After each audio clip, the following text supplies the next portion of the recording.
जबलपुर के जिला अधिवक्ता संघ चुनाव सत्र 2026 से 28 के तहत 20 जुलाई को सुबह 10:30 से शाम 5 बजे तक मतदान की तिथि निर्धारित की गई थी। हालांकि मतदान स्थल पर अत्यधिक अव्यवस्थाएं उत्पन्न होने के कारण निष्पक्ष चुनाव प्रक्रिया बाधित हुई। मतदान स्थल पर मतदाताओं की अप्रत्याशित रूप से अधिक संख्या के चलते उत्पन्न स्थितियों को देखते हुए निष्पक्ष चुनाव पर सवाल खड़े हो गए, जिसके बाद उम्मीदवारों और अधिवक्ताओं ने इस संबंध में आपत्ति दर्ज कराई। मामले को संज्ञान में लेते हुए चुनाव प्रक्रिया की अपील कमेटी ने अपने अधिकारों का प्रयोग करते हुए आज की पूरी मतदान प्रक्रिया को तत्काल प्रभाव से रद्द कर दिया है। समिति द्वारा जल्द ही निष्पक्ष चुनाव कराने के लिए नई तिथियों की घोषणा की जाएगी और चुनाव संपन्न कराने हेतु नई कार्यकारिणी व चुनाव समिति का गठन किया जाएगा। प्रत्याशियों का कहना है कि यह अधिवक्ताओं का पारिवारिक मामला है, इसलिए किसी भी व्यक्तिगत अधिकारी को दोष देने की बजाय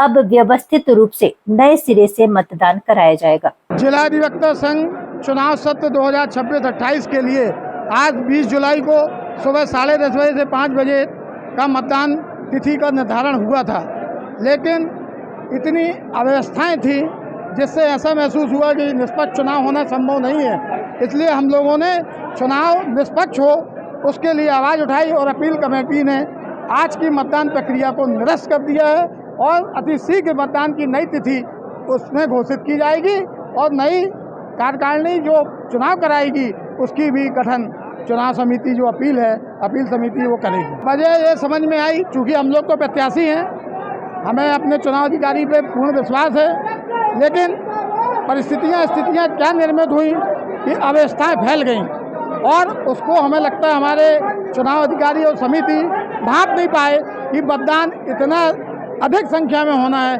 अगर वो इस स्थिति को समझ लेते और लोगों की सलाह को अगर मान लेते तो मेरी ख्याल से आज का मतदान निरस्त नहीं होता। अब इस पे किसी को दोष देना मैं उचित नहीं समझता, क्योंकि ये अधिवक्ताओं का पारिवारिक चुनाव है और चुनाव कराने वाले भी अधिवक्ता हैं, इसलिए किसी को व्यक्तिगत दोष देना मैं उचित नहीं समझता। अपील कमेटी जो होती है वो चुनाव से संबंधित विवाद का निराकरण करती है। जब विवाद बढ़ा, अपील कमेटी को जानकारी हुई तो अपील कमेटी ने अपने पावर का उपयोग करते हुए आज का मतदान निरस्त किया।